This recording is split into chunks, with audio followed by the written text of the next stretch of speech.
Praise the Lord. Let us wait patiently. Would any of you say to your servant who had just come in from the field after plowing or tending sheep, come sit down for dinner? Wouldn't you say instead, fix my dinner, put on the clothes of a table servant,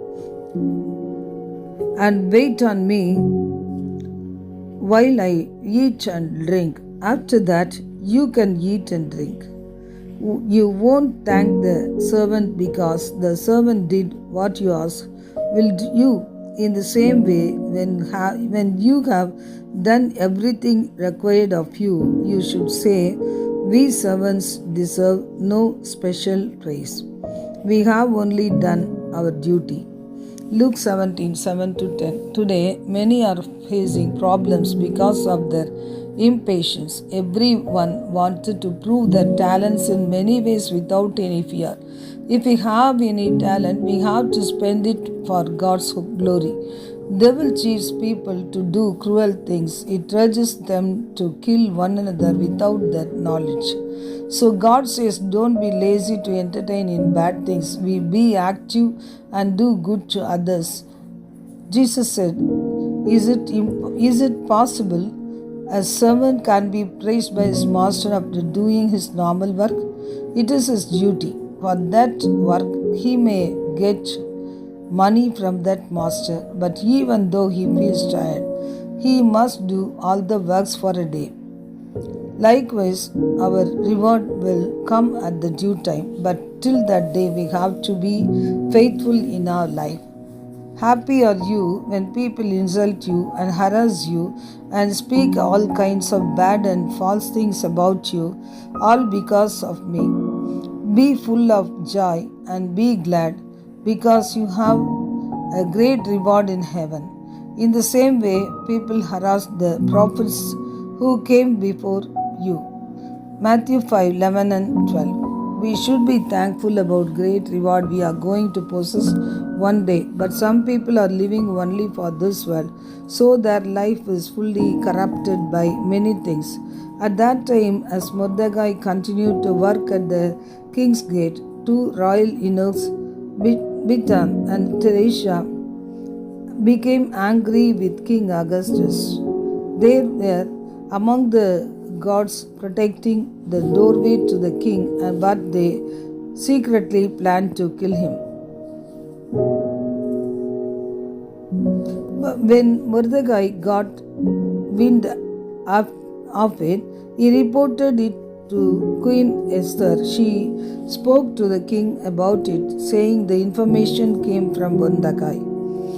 The matter was investigated and found to be true. So the two men were impaled on pointed poles.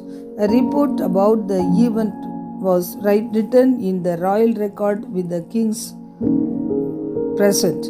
Esther 2nd chapter 21 to 23. This thing was recorded in royal record. Bible says is happening in this days also. I also observed the following example of wisdom under the sun. It has impressed me greatly. There was a small town with only a few residents.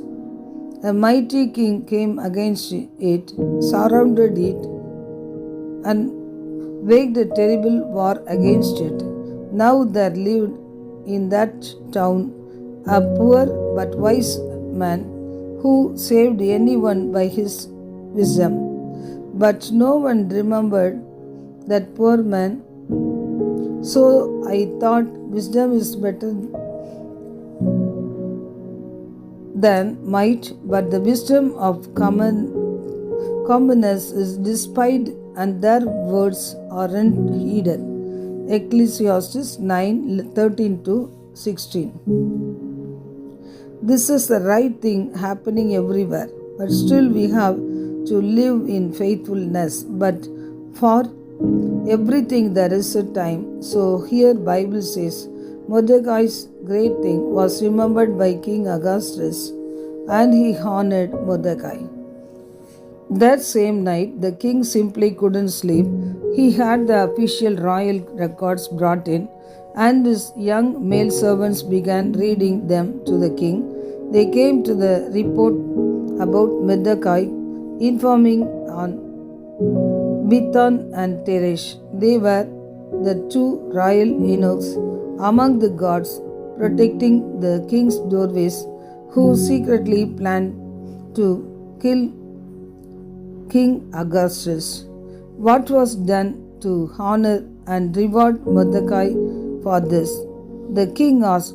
His young male servants replied, "Nothing was done for him, sir." Esther 6, first 3 verses. One particular night, Haman and his family planned evil against Mordecai.